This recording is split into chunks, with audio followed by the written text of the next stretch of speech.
දැන් මේ ලෝකේ ජීවත් වෙන ඔබ අපි හැමෝම විටක දුක් විඳිනවා විටක සැප විඳිනවා.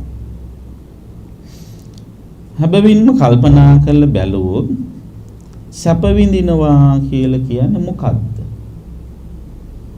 කෙනෙක් හිතන්න පුළුවන් හොඳ මහල් නිවාසයක් තට්ටු දෙකේ තුනේ ගෙයක් තියෙනවා නම් විශාල ඇඳක නිදා ගන්න ලැබෙනවා නම් හොඳ සුඛෝපභෝගී වාහනයක් පාවිච්චි කරනවා නම් අන්න එයා හරි සැපවන්ත ජීවිතයක් ගත කරනවා කියලා. ඒ සැපයේ එක්තරා පැතිකඩක් විතරයි. හරියටම අපි පින්නතුනි හොඳට කල්පනා කරලා බැලුවොත් සැප විඳිනවා කියලා කියන්නේ ඉන්ද්‍රිය ගෝචර සුබ අරමුණු වලින් සතුටු වෙනවා කියන එකයි. දැන් ඔය සැප විඳින හැමෝම කරන්නේ ඕක තමයි. ඉන්ද්‍රිය ගෝචර සුබ අරමුණු කියන්නේ මොනවද? අපි දන්නවා අපට ප්‍රධාන ඉන්ද්‍රයන් 6ක් තියෙනවා. මොනවද? ඇහැ, කන, නාසය, දිව, ශරීරය, මනස කියලා. මේ ඉන්ද්‍රයන් 6ට ගෝචර වෙනවා විවිධ අරමුණු. සුභ අරමුණුත් ගොදුරු වෙනවා, අසුභ අරමුණුත් ගොදුරු වෙනවා, මධ්‍යස්ථේවත් ගොදුරු වෙනවා. එතකොට සුභ අරමුණු කියලා කියන්නේ මොනවද? ඇහැට ගොදුරු වෙන සුභ අරමුණ තමයි ලස්සන රූප. අසුභ අරමුණ කැත රූප. එතකොට ලස්සන රූපය කැත රූපය කියන එකත් සාපේක්ෂයි. මොකද සමහර අයට ලස්සන රූප දැක්කහම දුක හිතෙන්න පුළුවන්. නේද? තරහකාරයෙක්ගේ රූපය දැක්කොත් කොච්චර ලස්සන වුණත් ආසාවක් ඇති වෙනවා. නේද? ආසාවක් ඇති වෙන්නේ. එතකොට එන්නේ ගැටුමක්, පටිඝයක්, තරහ. එතකොට ඒක ඒ තරහකාරයාගේ දර්ශනය දැක්ම එයාගේ නෙතට සුව එළවන දසුණක් නෙවෙයි. එතකොට මෙතනදී මොනවාද මේ සුව එළවන අරමුණු කියලා කියන්නේ? ධර්මයේහි සඳහන් කරනවා ඇහැ කන නාසය දිව ශරීරයේ මනස කියන ඉන්ද්‍රයන්ට ගෝචර වෙන අරමුණු තියෙනවා. මොනවද? ඇහැට නම් රූප, කනට නම් ශබ්ද, නහයට නම් ගන්ධ සුවඳ, දිවට නම් රස, ශරීරයට නම් ස්පර්ශ, සිතට නම් සිතුවිලි. මෙන්න මේ කියන රූප, ශබ්ද, ගන්ධ, රස, ස්පර්ශ, සිතුවිලි කියන අරමුණු වල පොදු ලක්ෂණ කිහිපයක් තියෙනවා. මොනවද ඒ පොදු ලක්ෂණ? ධර්මයේ සඳහන් වෙනවා ඉත්තා කාන්තා මනාපා පිය රූපා කාමූප සංහිතා රජනීයා කියලා වචන කිහිපයක්. මේ ඇහැට කනට නාසයට දිවට ශරීරයට මනසට ගෝචර වෙන අරමුණු හැම එකක්ම නෙවෙයි. සමහර ඒවා තියෙනවා ඉෂ්ටයි. ඉෂ්ටයි කියලා කියන්නේ මොනවද? හොඳයි කියලා එක. ඉෂ්ට කියලා කියන්නේ හොඳයි කියන. කාටද හොඳ? කාටද හොඳ? ඒ රූපය දර්ශනය කරන කෙනාට. යම් රූපයක් දකින්නකොට ඒ දැකීම තුළ කැමැත්තක් ඇති වෙනවා නම් ඒ කෙනාට, ඒ ඇහැ අයිති කෙනාට, අන්න එතකොට එයාට ඒ රූපය ඉෂ්ට රූපයක්. ඉත්තා කියන්නේ ඒකයි. කාන්තා කියලා කියන්නේ එයාගේ කැමැත්ත ඇති කරන රූපයක්. මනාපා කියලා කියන්නේ එයාගේ මනස හිත ඇදලා ගන්න, ඇද බැඳ තබා ගන්න රූපය. ඉත්තා කාන්තා මනාපා. පිය රූපා එයාට ඒක ප්‍රිය රූපයක්. කාමූප සංහිතා කැමැත්ත ඇති කරන සුළු රූපයක්. රජනීයා හිත අලවන සුළු, එහෙම නැත්නම් කෙලෙස් රජස් ඇති කරන සුළු රූපයක්. දැන් ඔන්න ඔබට රූප ඇහක් තියෙනවා. ඒ ඇහෙන් ඔබ රූපයක් බලනවා. ඒ රූපයට ඔබ කැමති. ඒ කැමැත්ත නිසාම ඔබේ හිත ඒ රූපෙට ඇදිලා යනවා. මනාපයි. ඔබ ඒකට ප්‍රිය කරනවා, ප්‍රිය රූප. ඔබේ හිතේ කැමැත්ත ඇති කරනවා වගේම ඒ කැමැත්ත මුල් කළ කෙලෙස් රජස්, කෙලෙස් සිතුවිලි ඔබේ හිතේ වර්ධනය වෙනවා. එතකොට ඔබ ප්‍රිය කරන ඒ රූපය සමාජයේ හැමෝම එකලෙසින්ම ප්‍රිය කරනවා වෙන්න බෑ. සමහරව ඒ රූපයට කැමති වෙන්නත් පුළුවන්, සමහරව අකමැති වෙන්නත් පුළුවන්. එක රූපයක් දිහා බලලා කෙනෙකුට ඒ රූපයෙන් සතුටක් ඇති කරගන්නත් පුළුවන්, දුකක් ඇති කරගන්නත් පුළුවන්, උපේක්ෂාවෙන් ඉන්න පුළුවන්. නේද? මේ මල් බඳුන දිහා බලනකොට කෙනෙකුට සතුටක් ඇති වෙන්න පුළුවන්. නේද?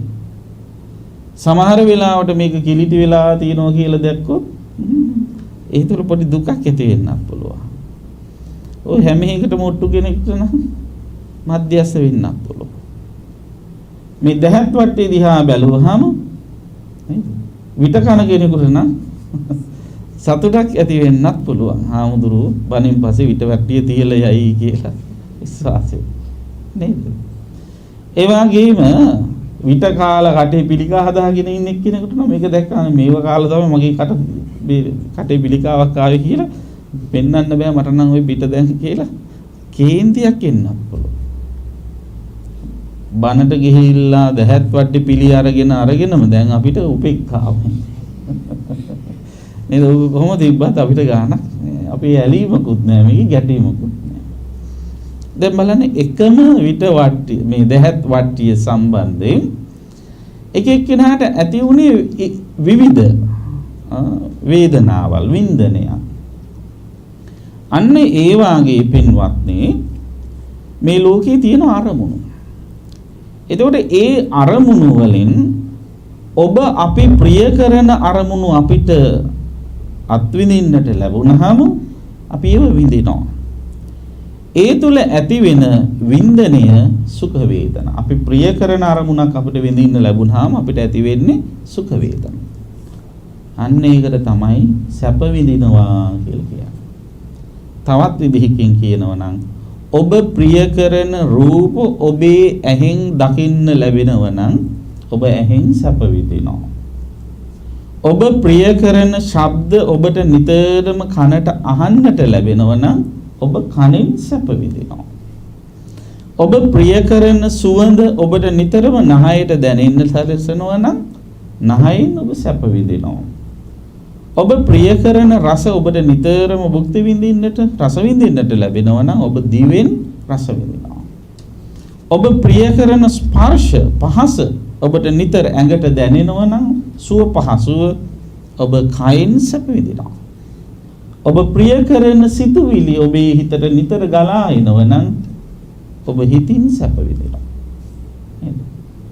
සමහර වෙලාවට මුලින් කියපු ප්‍රිය කරන අරමුණු පහම කෙනෙකුට ගලාගෙන ආවත් ප්‍රිය කරන සිතුවිලි හිතේ නැති වෙන්න පුළුවන්. එතකොට ගතින් සැප විඳ යා හිතින් සැප විඳින්න නැති දුක් විඳින කෙනෙක්ද විය හැකියි. එතකොට සැප විඳිනවා කියලා කියන්නේ හරියට බැලුවොත් මොනවද? මේ ඉන්ද්‍රිය ගෝචර අරමුණු, ඉන්ද්‍රිය ගෝචර වෙන ප්‍රිය අරමුණු, සුබ අරමුණු භුක්ති විඳින එක, පරිහරණය කරන එක. දුක් විඳිනවා කියලා කියන්නේ මොකක්ද? දුක් විඳිනවා කියන්නේ ඒක අනිත් පැත්ත. ඔබ අකමැති, ඔබට මනාපයක් දැනෙන්නේ නැති, ඔබට ප්‍රිය නොවන දේවල් ඔබට දකින්නට, අහන්නට, විඳින්නට ලැබෙනවා නම් අන්න එතෙන්දී ඔබ විඳින්නේ මොකද්ද? දුක. ඉතින් සැප විඳිනවා, දුක් විඳිනවා කියලා කියන්නේ ඔක තමයි. එතකොට බුදුරජාණන් වහන්සේ මෙන්න මේ මිනිස්සු ඉන්ද්‍රයන් මුල් කරගෙන සැප විඳින හැටි, දුක් විඳින හැටි මනාව පැහැදිලි කරලා දෙනවා. ඉතින් පින්වත්නි දැන් හරියට බැලුවොත් අපි සැප විඳින්නේ කොයි වෙලාවේද කියලා ඔබෙන් කවුරු හරි කෙනෙක් අහුවොත් ඔබට දැන් මේ පසුබිම යටතේ උත්තර දෙන්න පුළුවන්. මොකද්ද පසුබිම? ඒ තමයි ඉන්ද්‍රයන්ට ගෝචර වෙන අරමුණු පරිහරණය කිරීම. ඒතර ඔබ සැප විඳින්නේ ඇහැට ප්‍රිය රූපයක් මුණ ගැහුණාම නේද? ඒතර දැන් මේ රූපය ඔබට පෙනෙන්නේ මේ මොහොතේ නම් ඔබ සැප විඳින්නේ මේ මොහොතේ නේද? ඒතර අපි ගොඩාක් වෙලාවට පින්වත්නි ඇහැ කන නාසය දිව ශරීරය මනස කියන මේ ඉන්ද්‍රයන්ගෙන් විඳින සැප විඳින්නේ මේ මොහොතේ නේද? එතකොට මනසින් කරන සැප විඳිනය සමහරට අතීතයේ සහ අනාගතයට යනවා. දැන් බලන්න ඇහැට රූප පේන්නේ මේ මොහොතේ නේද? දැන් මේ මොහොතේ පෙනිච්ච රූපය තව පැයකින් මොකද වෙන්නේ? ඒක අතීතයට යනවනේ. ඒක ඇහැට පේනවද? ඒක ඇහැට පේන්නේ නැහැ. ඒක පේන්නේ හිතට. මනසේ තැම්පත් කරගත්ත එක. එතකොට දැන් මේ ඇහැ කන නාසය දිව ශරීරයේ මනස දිව ශරීරයේ කියන මේ ඉන්ද්‍රයන්ට ගෝචර වෙන අරමුණු ගෝචර වෙන්නේ මේ මොහොත. රූප බලන්නේ, ශබ්ද අහන්නේ, ගඳ සුවඳ ආග්‍රහණය කරන්නේ, රස බලන්නේ, කායික ස්පර්ශ විඳින්නේ මේ මොහොත. එතකොට සැප විඳිනවා කියන වැඩේ කරන්නේ හරියට බැලුවොත් මේ මොහොතේ.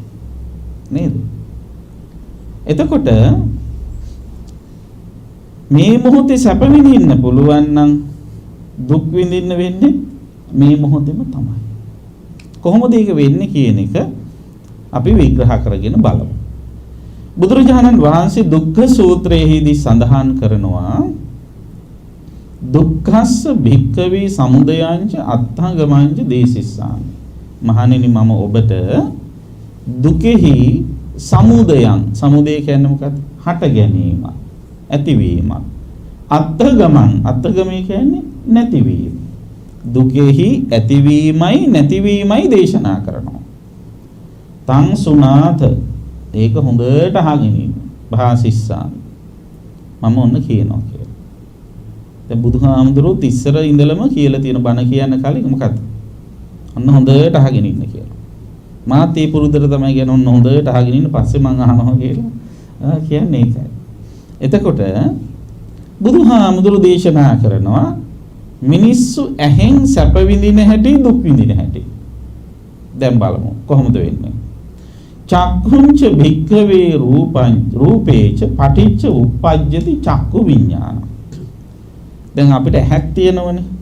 ඒක තමයි චක්කුන් කියන්නේ. චක්ඛුංච භික්ඛවේ පටිච්ච, මහණෙනි ඇහත් රූපේච රූපයත් මුල් කරගෙන උප්පජ්ජති චක්කු විඥාන. හට ගන්නවා මොකද්ද? චක්කු විඥාන. ඇහක් තියෙනවා, බාහිර සමාජ රූපයක් තියෙනවා, ඇහැ ඇසුරෙහි ඔන්න තියෙනවා කුමක්ද? චක්කු විඥාන. චක්කු විඥාන කියන්නේ මොකක්ද? ඇහැට පේන රූපය මොකක්ද කියලා දැනගන්න පුළුවන් හැකියාව. දැන් මලමිනියක් ගත්තොත් මලමිනියට ඇහැකුත් තියෙනවා, බාහිර සමාජ රූපක් තියෙනවා. නමුත් ඒ ඇහැට පේන රූප මලමිනියට දැනගන්න හැකියාවක් නැහැ. චක්කු විඥානයේ ඇහැ ඇසුරෙහි ක්‍රියාත්මක නොවන නිසා. එතකොට දැන් මේ ඇහැයි රූපයයි චක්කු විඥානයයි වෙන වෙනම තිබ්බට වැඩ කරන්නේ නැහැ. ඒව එකතු වෙන්න ඕන. ඒ එකතු කරන්නේ සිතිවිල්ලකින්. ඒ සිතිවිල්ලට කියනවා මොකද්ද? ස්පර්ශය කියලා. තින්නම් සංගති පස්සු. චක්කු විඥානය කියන්නේ හිත. හිතක් තියෙනවා, බාහිර සමාජ රූපයක් තියෙනවා, ඇහක් තියෙනවා. හැබැයි හිත වැඩ කරන්න නම් හිතට අවශ්‍ය බලය, හිතට බලය දෙන්නේ මොනවද? සිතුවිලි. ඒතර කුසල කුසල භේදයකින් තොරව හිතවලට බලය දෙන සිතුවිලි තියෙනවා කීපයක්. ඒවට කියනවා සබ්බ චිත්ත සාධාරණ චෛතසික කියලා අභිධර්මයෙන්. ඒ පස්ස වේදනා සංඥා චේතනා මනසිකාර කියලා වශයෙන් හඳුන්වනවා. ඒතර දැන් මෙතනදී වෙන්නේ මොකද්ද? ස්පර්ශ නැමැති සිතවිල්ල අර චක්කු විඥානයත් එක්ක ඇති වෙනවා. එතකොට මේ චක්කු විඥානයත් එක්ක ඇති වෙන ඒ ස්පර්ශ කියන සිතවිල්ල මොකද කරන්නේ? ඇහැයි රූපයයි චක්කු විඥානය එකට එකතු කරනවා. තින්නම් සංගති පස්සෝ කියලා කියනවා. තුනේම එකතු වලින් තමයි ස්පර්ශය කියලා කියන්නේ. එහෙම එකතු වුණාම මොකද වෙන්නේ? පස්ස පච්චය වේදනා. පස්ස පච්චය වේදනා මහ ප්‍රාණ පයන් හොඳද? එතකොට ස්පර්ශය මුල් කරගෙන හට ගන්නවා කුමක්ද? වේදනාව. වේදනාවක් හට ගන්නවා. දැන් ඔයත් දන්නවා වේදනා ಜಾති ප්‍රධාන තුනක් තියෙනවා. මොනවාද වේදනා ಜಾති තුන? ඒකට කියනවා සුඛ වේදනා, දුක්ඛ වේදනා, උපේක්ඛා වේදනා. දැන් අර ඇහැට ගෝචර වුණ බාහිර රූපය ලස්සන රූපයක්. එහෙමනම් ඇති වෙන වේදනාව කුමක් විය හැකිද? සුඛ වේදනාව. අර ඇහැට දැක්ක රූපේ බාහිර රූපය කැත රූපයක්. එහෙම නැත්නම් අකමැති කෙනෙකුගේ රූපයක්. තරහකාරීකුගේ රූපයක්. එතකොට ඇති විය හැකි වේදනාව දුක්ඛ වේදනාව. බාහිර වේ දැක්ක රූපය අපි වැඩි දන්නෙත් නැති, අපිට ප්‍රිය උපදවන්නෙත් නැති, අකමැත්තකද නැති රූපයක්, සාමාන්‍ය තත්ත්ව එකක්. එතකොට ඇති විය හැකි වේදනාව උපේක්ඛා වේදනාව. ඔන්න එතකොට ස්පර්ශය මුල් කරගෙන පස්ස පච්චය වේදනා කියලා දෙනවා. එතකොට සාමාන්‍යයෙන් පුහුදුන් පුද්ගලයෝ ඔබ අපි වගේ කෙලෙස් සහිත මිනිස්සු එහෙම ඇහෙන් රූපයක් දැක්කහම ඒ රූපය පරිහරණය කරන්නේ අයෝනිසෝ මනසිකාරය. එහෙම නැත්නම් ඒ රූපය තුල එයා ත්‍රිලක්ෂණය දකින්නේ නැහැ. ත්‍රිලක්ෂණය මොකද්ද? අනිත්‍ය, දුක්ඛ, අනාත්ම. මේ රූපය සැනකින් වෙනස් වෙලා යනවා කියලා එයා හිතන්නේ නැහැ. නේද? එහෙම එයා ඒ රූපේ Tamanට ඕන විදිහට පාලනය කරන්න බෑ කියලා හිතන්නේ නැහැ. එයා හිතන්නේ කොහොමද මේ රූපේ සම්බන්ධයෙන්? එයා හිතන්නේ සංඥා විපල්ලාසය. සංඥා විපල්ලාසය කියන්නේ මොකක්ද? වරදවාගත්ත සංඥාව. මේ අනිත්‍ය රූපය හිතනවා නිට්ටයයි කියලා. ඒ කියන්නේ වෙනස් වෙන්නේ නැහැ කියලා හිතනවා. මේ රූපේ මට ඕන විදිහට පාලනය කරන්න පුළුවන් කියලා හිතනවා. අනාත්ම රූපය අත්තයි කියලා හිතනවා. ආත්මවත් කියලා හිතනවා.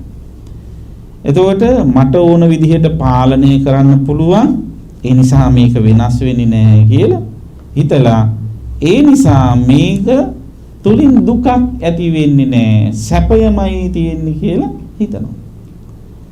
එහෙම හිතලා මොකද වෙන්නේ? ඒ සැපයෙහි එයා ඇලෙනවා. ඇලිලා ඉන්න වෙලාවේ ඒ සැපේ නැති වුණොත් මොකද වෙන්නේ? දුකම තමයි උරුම වෙන්නේ. එතකොට කෙසේ වෙතත් මෙන්න මේ නිට්ටයයි සුඛයි ආත්මයි කියන සංඥාවෙන් රූපය දිහා බලන කෙනා රූපයයි තණ්හාවෙන් බැඳෙනවා. වේදනා පච්චය තණ්හා කියලා කියන්නේ. වේදනාව මුල් කරගෙන තණ්හා අර ඇති වෙන සැප වේදනාවේ යා ඇලෙනවා. තණ්හා. එතකොට ඇලෙනවා කියන එකේ අදහස මොකද්ද? අල්ල ගන්නවා කියන එක. එතකොට අල්ලා ගන්නේ සැප වේදනාම විතරක් නෙවෙයි. අල්ලගන්නේ මොනවාද? දුක් වේදනත් අල්ල ගන්නවා. නේද? සැප විතරක් නෙවෙයි දුක ඒවත් අල්ල ගන්නවා. දැන් මෙහෙම හිතන්න අල්ලගත්තාම කරන වැඩක් තමයි තියාගන්න එක. නේද? අල්ලගත්තාම තියාගන්න ඕනේ. කොහෙද තියාගන්නේ? හරියට බැලුවොත් හිතේ. නේද? කබඩ් එකේ දාලා තියාගන්නේ නැහනේ. හිතේ තියාගන්නවා. දැන් ඔබ හිතේ තියාගෙන ඉන්නේ ඇහෙන් දැකපු ලස්සන රූපම විතරද? නෑනේ. කැත රූපෙ එහෙම හිතේ තියන්නේ නැද්ද? දැන් දැකපු කැත රූපය මතක් කරගන්න කිව්වොත් මතක් වෙන්නේ ගන්න නැද්ද? මතක් වෙනවනේ. ඇයි ඒ මතක් වෙන්නේ? තියාගත්ත හින්දා. නේද? මතකේ රැඳුනේ නැත්තම් ඒක ආයෙ මතක් කරාම එන්නේ නැහැ. එතකොට තියාගෙන තියෙන්නේ දුක් කැත රූප විතරක් නෙමෙයි. කැතත් නැති ලස්සනත් නැති සාමාන්‍ය රූපයකුත් මතක තියාගන්න කිව්වොත් ඒකත් මතක තියාගන්න. ඒ කියන්නේ උපේක්ඛා. එතකොට සාමාන්‍ය මිනිස්සු සැප වේදනාවෙත් ඇලෙනවා, දුක් වේදනාවෙත් ඇලෙනවා, උපේක්ඛා වේදනාවෙත් ඇලෙනවා. ඒ නිසා තමයි වේදනාපච්චය තණ්හා කියන්නේ. ඊට පස්සේ මොකද කරන්නේ? ඊට පස්සේ තණ්හා පච්චය උපාදාන. දැන් මේ පටිච්ච සමුප්පාදයට යන්නේ මේ ඔන්න බලන්න ඇහින් රූප බලාගෙන යනකොට දුක ඇති වෙන වැඩපිළිවෙල බුදුහාඳුරු මේ දේශනා කරා. තණ්හා පච්චය උපාදාන. උපාදාන කියන වචනේ තේරුම මොකද්ද? දැඩි වල්ලා ගැනීම කියන එක තමයි සාමාන්‍ය තේරුම. වචනාර්ථය ගත්තොත් මොකද්ද? වචනේ හැදිලා තියෙන්නේ කොහොමද? උපාදාන. උප කියන උපසර්ගය යොදන්නේ පාළියේ සමීපාර්ථයට ළඟට. ආදාන කියලා කියන්නේ ගන්නවා කියන එක. ඒතර උපාදාන කියන වචනේ තේරුම මොකද්ද? ළඟට ගන්නවා කියන එක. මොකද්ද ළඟට ගත්තේ? දුරින් තිබිච්ච බැඳුන තණ්හාවෙන් බැඳුන අරමුණ ළඟට ගන්නවා. අතින් ඇදලා ගන්නවද? නෑ. හිතින් ඇදලා ගන්නවා. අනේකට තමයි උපාදාන කියන්නේ. එහෙම ඇදලා ගත්තට පස්සේ උපාදාන පච්චය මොකක්ද? භව කියලා කියන්නේ. උපාදාන පච්චය භව කියලා කියන්නේ ළඟට අරගත් එක තියා ගන්නවා කියන එක. භවය කියලා දැන් අපි සාමාන්‍ය හිතාගෙන මේ කාම භව, රූප භව, අරූප භව කියන මේ සංසාරයට යන එකක් නේ මම මේ කියන්නේ. දුක මේ මොහොතේම හටගන්න හැටි මේ කියලා දෙන්න හදා. භවය කියලා කියන්නේ මේ මොහොතේ පවත්වා ගැනීම කියන එක. අර ළඟට ගත්ත අරමුණ අන්න පවත්ව ගන්න තියා ගන්නවා. හරියට අර කම්පියුටර් එක එක ෆෝල්ඩර්ස් වල ෆයිල් සේව් කරලා තියා ගන්නවා වගේ නේද? ඇහෙන් ගන්න රූප නැමැති ඒ පික්චර් ෆෝල්ඩර් එක වෙනම තියෙනවා නේද? ඊළඟට මියුසික් ෆෝල්ඩර්ස් වෙනම තියෙනවා. කනෙන් ගන්න ශබ්ද එහෙම දාලා සේව් කරලා වෙනම තියාගෙන ඉන්නවා. අන්න ඒ වගේ ෆෝල්ඩර්ස් අදහද අපි මේව තියාගෙන ඉන්නවා. ඒක තමයි භව කියලා කියන්නේ. ළඟට අරගෙන තියාගන්න. භවපච්චය ජාති. අන්න භවපච්චය ජාති තියාගෙන ඉඳලා මොකද කරන්නේ? ජාති කියන්නේ උපදිනවා කියලා. උපදිනවා කියලා කියන්නේ මොකද? නැවත අර අතීතයේ අහපු අරමුණ උපද්දව මනසින් කල්පනා කරන්න ගන්න.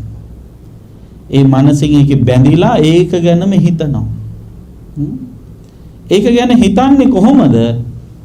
නොවෙනස් අරමුණක් විදියටද හිතන්නේ? වෙනස් වෙච්ච එකක් කියලාද හිතන්නේ? හිතන්නේ නොවෙනස් අරමුණ. මොකද නිත්‍ය සංඥාවෙන් එක තැම්පත් කරගත්තේ. වෙනස් වෙන්නේ නැහැ කියලා එහෙම හිතාගෙන එක තැම්පත් කරගෙන ඉන්නවා. හැබැයි ඒ හැම අරමුණක්ම මොහොතක් පාසා මොකද වෙන්නේ? වෙනස් වෙනවා.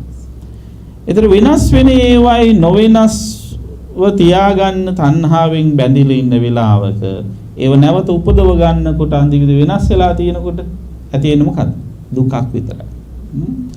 භවපච්චය ජාති හිතේ තියාගෙන ඉඳලා ඒක උපදව ගන්නවා.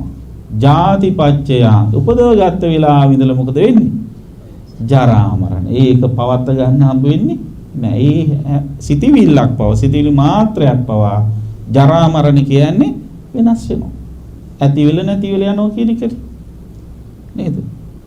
දැන් ඕක උනේ කොයි වෙලාවෙද? මේ මොහොතේ. ඕක වෙන්න පැය ගානක් ගියාද? නෑ. ඒක වෙන්න සමහර වෙලාවට එක තප්පරයෙන් භාගයක් ක්ෂණික ඕක වෙන්නේ. දැන් ඔය විදිහට ඔබ ඇහැ මුල් කරගෙන කොච්චරනම් රූප බලලා ඒ රූපවල ඇලිලා දුක් විඳලා ඇද්ද? හොඳට කල්පනා කරලා බලන්න. ඒතකොට ඇහෙන් රූප බලනවාය කියන වැඩේ කොච්චර ශනිකව වෙනවද හිතන්න. මම ඔබට කිව්වොත් ඔබේ ඔළුව කරකවලා වාගේට වටේ බලන්න කියලා. එහෙම බැලුවොත් ඔබට මේ ආසන්නයේ තියෙන කොච්චර දේවල් පේනේද? නේද? මේ කර්න්ස් තිර රෙදිපෙණි මල්ලාසන බුද්ධ රූප දෙහත් වට්ටි මාව මේ ධර්මාසන මේ ඔක්කොම පේනවා නේද? දැන් ඕවා එක සැරේ දැක්කද වෙන වෙනම දැක්කද? කෙනෙක් හිතන්න පුළුවන් එක සැරේට දැක්කා කියලා මෙහෙම රූප දකින්නකොට එක සැරේටම දකිනවා. නෑ. ඒ හැම එකකම වෙන වෙන සිත් පහළ වෙන්නේ. නේද? දැන් මං කර්න් එකක් දැක්ක බුදු පිළිමේ දැක්ක ඔය ආදි වශයෙන්. ඒ එක එක රූප. නේද? එතකොට ඒ හැම රූපයක්ම මම දැක්ක නිසා ඇහෙන් දැක්ක නිසා තමයි මම ඒක කියන්නේ. දැකීම තමයි වේදනා. දැක්ක එක නිකන් දැක්කේ නෑ අඳුරගත්තා. අඳුරගත්තේ හින්දා තමයි කර්න් එක බුදු පිළිමේ ආදි වශයෙන් කියන්නේ. සංඥා. ඒ පිළිබඳව මට සිතිවිල්ලක් ඇතුණු සංඛාර. ඒ සියල්ල මම දැනගත්තා විඥාන. ඒතර බලන්න ඔය හැම අරමුණකම ඔය කර්න් එක පාසා බුදු පිළිමේ පාසා ධර්මාසනේ පාසා එක එක රූප පාසා පංචස්කන්ධයක් ඇති වුණාද නැද්ද? ඇති වුණා. කොයිලාද ඇති වුණේ? මේ වෙලාවෙමයි. එතකොට එකක් ඇති වෙනකොට අනිත් එකට මොකද වෙන්නේ? මුලින් ඇති වෙච්ච එකට නැති වෙලා යනවා. ඒක නැති වෙන්නේ කොයි වෙලාවද? මේ මොහොතේමයි. බලන්න එතකොට සිතෙහි වේගවත් ස්වභාවය කොච්චරද කියලා. එතකොට පින්වාදී අන්නේ වගේ ඇති වෙලා නැති වෙලා යන ස්වභාවයෙන් යුක්ත අරමුණු වල ඔබ අපි තණ්හාවෙන් බැඳුනොත් ඔබට අපට ඉතුරු වෙන්නේ අන්තිමේදී දුක විතරයි. මොකද අපි බැඳිලා තියෙන අපිට සදාතනිකව රඳවා ගන්න පුළුවන් දේවල් වල නෙවෙයි. ඒතර අපි කැමැත්තෙන් බැඳිලා තියෙන දේ අපිට අහිමි වුණාම ඉතුරු වෙන්නේ මොකක්ද? දුකයි. මොකක්ද ඒකට කියන්නේ? යං පිච්ඡං ලබති තාම්පි දුක්ඛ. යමකද කැමැති වෙන්නේ කැමැති දේ නොලැබෙනකොට දැනෙන දුකයි. දුක් විඳින්නේ කොයි වෙලාවද ඒතකොට? ඒ වෙලාවෙම තමයි. නේද? එතකොට සැප විඳිනවා යයි සැපේ ඇලී සිටින වෙලාවේදීම යටින් දිවෙන්නේ දුකක්. ඒ සැපේ ඇලී සිටින වෙලාවේදී ඇලෙන සැපේ ඔබට අහිමි වෙන වෙලාවට ඔබට උරුම වන්නේ දුකයි. නේද? එහෙනම් මේ සැප විඳිනවා යයි සිතන බොහෝ දෙනා හරියට බැලුවොත් විඳින්නේ වැඩි හරියක් දුක තමයි. මෙන්න මේ යථාර්ථය හොඳින් තේරුම් ගත්තොත් වටහා ගත්තොත් කවුරු හරි කෙනෙක් මේ අරමුණු පරිහරණය කරන වෙලාවේදී ඇති වෙන දුක නවත්ත ගන්න වෑයම් කරනවා. කොහොමද වෑයම් කරන්නේ? දුක ඇති වෙන්නේ ඇයි? දුකට හේතුව මොකක්ද? දුකට හේතුව තමයි තණ්හා. නේද? දුක්ඛ සමුදය. දුක්ඛ සමුදය කියන්නේ තණ්හාවනේ. ඒතර දුකට හේතුව රූප බලන එක නෙවෙයි. රූප අඳුන ගන්න එකත් නෙවෙයි. රූප විඳින එකත් නෙවෙයි. නේද? කෙනෙක් හිතන්න පුළුවන් රූප බලන හැමෝම දුක් විඳිනවා කියලා. එහෙම එකක් නෑ. රහතන් වහන්සේලා රූප බලනවද නැද්ද? බලනවා. ඉතින් රූප බලුවා කියලා රහතන් වහන්සේලා දුක් විඳිනවද? රූපත් එක්ක නෑ. රහතන් වහන්සේලා ශබ්ද අහන්නේ නැති වෙන්නේ. රහත් වුණාට පස්සේ කිසිම සද්දයක් අහන්නේ නැහැ කියලා කතාවක් නැහැ නේ. රහතන් වහන්සේලා ශබ්දත් අහනවා. ශබ්ද ඇහුවා කියලා රහතන් වහන්සේලා දුක් විඳිනවා නෑ. රහතන් වහන්සේලාට ගඳ සුවඳ දැනෙන්නේ නැද්ද? දැනෙනවා. ගඳ සුවඳ ආග්‍රහණය කරනවා. උන්වහන්සේලා රස විඳින්නේ නැද්ද? රසත් විඳිනවා. නේද? උන්වහන්සේලාගේ කයට ස්පර්ශ දැනෙන්නේ නැද්ද? දැනෙනවා. වේදනාවල් දැනෙන්නේ නැද්ද රහතන් වහන්සේලාට? දැනෙනවා. ඇයි මහා කාශ්‍යප මහ රහතන් වහන්සේ ළඟට බුදුහාමුදුරුවෝ ඇවිල්ලා කොහොමද කාශ්‍යප සැපසනීප කියලා ඇහුවාම කොහොමද කිව්වේ? නමේ භන්තේ කමනීයං යාපනීයං. අනේ බුදුහාමුදුරුවෝ ඉවස ගන්න බෑ. දරා ගන්න බෑ. බාල්හා මේ දුක්ඛ වේදනා භික්ඛවන්තේ. දැඩි වූ දුක එන්නෙන්නම වැඩි වෙනවා. නොපටික්කමන්තේ. අඩු වීමක් නම් පේන්නවත් නෑ බුදුහාමුදුරනේ කියලා කිව්වේ. ඒ වේදනාව දැනෙච්ච හින්දානේ. රහතන් වහන්සේලාටත් වේදනාවක් දැනෙනවා. හැබැයි වේදනාවෙන් නවතිනවා. රහතන් වහන්සේලාගේ ස්වභාවය ඒකයි. අපේ ස්වභාවය මොකද්ද? අපි ඇහැ කන නාසය දිව ශරීරයේ මනස කියන ඉන්ද්‍රයන්ගෙන් අරමුණු පරිහරණය කරනවා විඳිනවා. අපි විඳලා නවත්තන්නේ නැහැ. වේදනාවෙන් අපි නවත්තන්නේ නැහැ. අපි මොකද කරන්නේ? වේදනා පච්චය තණ්හා යනවා. අර විඳින අරමුණෙහි තණ්හාවෙන් බැඳෙනවා. ඇයි අපි එහෙම තණ්හාවෙන් බැඳෙන්නේ? අපිට මේ ත්‍රිලක්ෂණ දර්ශනය නැති නිසා. අපිට මේ අනිත්‍ය දුක්ඛ අනාත්ම කියන ත්‍රිලක්ෂණය අපිට වැටහෙන්නේ නැති නිසා අපි ඒකේ තණ්හාවෙන් බැඳෙනවා. ඒ නිසා තණ්හාවෙන් නොබැඳී ඉන්න මොකද කරන්න ඕන?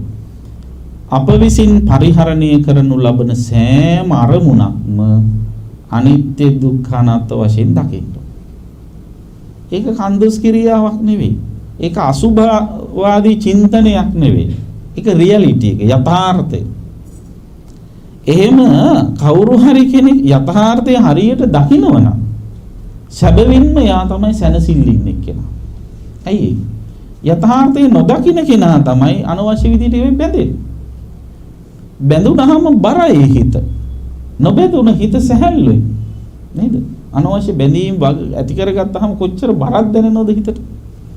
එහෙම හිතන්න ඇහැට පේන රූප වලින් බැඳිලා, කනට ඇහෙන ශබ්ද වලින් බැඳිලා, නහයට දැනෙන ගඳ සුවඳ වලින් බැඳිලා, දිවට දැනෙන රසෙන් බැඳිලා, කායට දැනෙන ස්පර්ශ වලින් බැඳිලා, සිතට එන සිතුවිලි වලින් බැඳිලා ඉන්නකොට එයාගේ හිත කොච්චර බරයිද? නේද?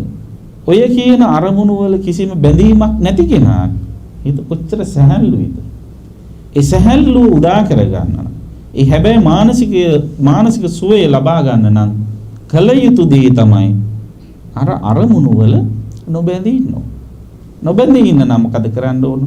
ඒවා අනිත්‍ය වෙන බව, වෙනස් වෙන බව, Tamanට අවශ්‍ය විදිහට පාලනය කරන්න බැරි බව දැනගෙන කටයුතු කරනවා. ඒ දැනගෙන බලනවා. අනිත්‍යයි කියලා කිසිම රූපයක් බලන්න නැතුව ඉන්නව නෙවෙයි. නේද? ඇහක් තියෙනවා නම් ඉතින් බාහිර සමාජයේ රූපක් තියෙනවා නම් ඇහැට රූප පේනවනේ. ඒව නොබලා අපෝක දැක්කහම තමයි කෙලෙස් ඇවිස්සෙන්නේ කියලා ඇහ වහ ගන්නවා. සමහර විතන් ඉන්නේ ඇහ වහගත්තාම කෙලෙස්සෙන්නේ නැහැ කියලා. සමහරුට ඇහ වහගත්තම තමයි හොඳ රූප පේන්න ගන්න. නේද? මිත්‍යක් දැක නැති රූපක් පේන්න ගන්නවා. ඉතින් ඒ නිසා ඒක නෙවෙයි. කල යුත්තේ අරමුණු පරිහරණය නොකර ඉන්න එක නෙවෙයි. අරමුණු පරිහරණය කරන වෙලාවට සිහිය නුවණ අවදි කරගෙන කටයුතු කරනවා. ඉතින් බුදුහාඳුර දේශනා කරනවා මොකද්ද? අන්න ඒ නිසා මේ අරමුණු වලින් දුක් විඳින එක නවත්ත ගන්න. කල යුත්තේ යෝ තස්සායේව තණ්හාය අශේෂ විරාග නිරෝධෝ. අන්න ඒ කියන තණ්හාවම ශේෂ නැතුව නිරුද්ධ කරන්න උත්සාහගත කරනවා. එතකොට තණ්හාව නිරුද්ධ කළොත් මොකද වෙන්නේ? තණ්හා නිරෝධා උපාදාන නිරෝධ. තණ්හාවෙන් බැඳුනේ නැත්නම් ළඟට ගන්නෑ. උපාදානය කරන්නේ. උපාදාන නිරෝධා භව නිරෝධෝ. ළඟට ගත්තේ නැත්නම් තියාගන්නේ නෑ. භව නිරෝධා ජාති නිරෝධෝ. තියාගත්තේ නැත්නම් ආයි හටගන්නේ. හටගත්තේ නැත්නම් ජාති නිරෝධා ජරා මරණ නිරෝධ. වෙනස් වෙන්නේ.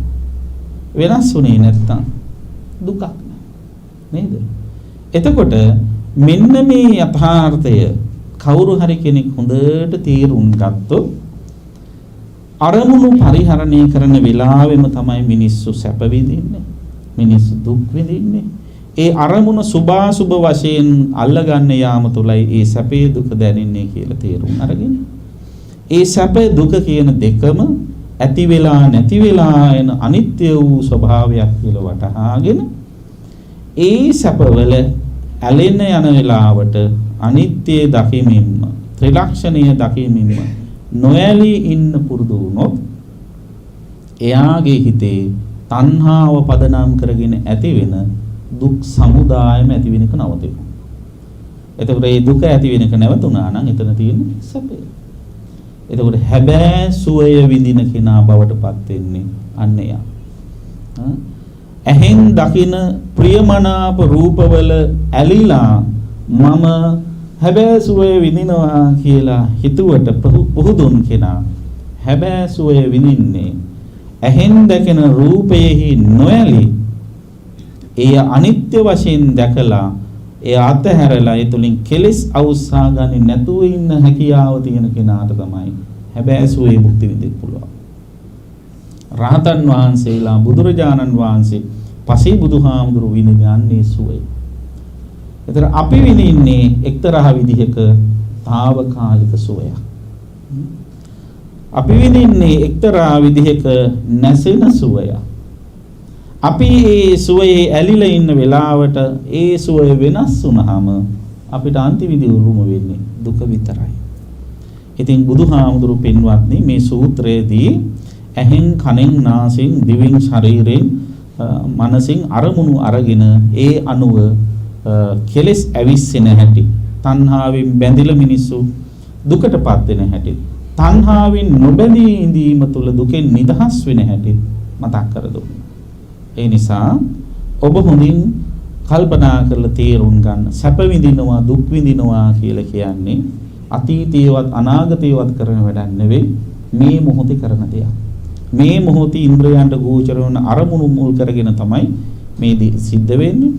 ඒ තුලම තමයි අපි සංසාර ගමනක් දික් කරගන්න හරි කෙටි කරගන්නව හරි කියන වැඩේ වෙන්නේ. නිසා මේ මොහොතේ ජීවත් වෙනවා කියලා ඔබට උපදෙස් දෙන්නේ, මේ මොහොතේ ජීවත් වෙන්නයි කියලා බොහෝ දෙනා ඔය බණට කියන්නේ. මේ මොහොතේ ගනු ලබන අරමුණු පරිහරණය කරනකොට ඒවයි තණ්හාවෙන් නොබැඳී ඉන්න වෑයම් කරන්න කියන එකයි. එහෙම නොබැඳී ඉන්න නම් ත්‍රිලක්ෂණයෙන් අරමුණු පරිහරණය කරන්න පුරුදු වෙන්න කියන එකයි. එහෙම කරන කෙනාගේ හිතේ කෙලෙසුන් පහළ වෙන්නේ නිකලෙස් හිත විඳින සුවය බොහෝම ඉහළයි. එනිසා අන්නේ සාමිස සුවයට වැඩිය නිරාමිස සුවයක් කරා ගමන් කරන චින්තනයක් ඔබේ හිත තුල ඇති කරගන්න ඔබ වෑයම් කරන්න. එහෙම වුණොත් ඔබ හැමදාම සැප විඳින කෙනෙක්. ඒ සැපය ඔබ විසින් උරුම කරගත යුතු දෙයක් මිස වෙනත් බාහිර පාර්ශ්වයකින් ඔබට දායාද කළ හැකි දෙයක් නොවන බව තේරුම් අරගෙන ධර්මයේ වඩාත් අධ්‍යයනය කරමින් හැබෑ සෝය සොයා යන ගමන එක්පන් කරගන්න. ඒ සඳහා පින්වත් ඔබ හැම දිනාටම මේ අනුශාසනාව උපකාරයක්ම වේවා කියලා එතසිතින් ප්‍රාර්ථනා කරමි.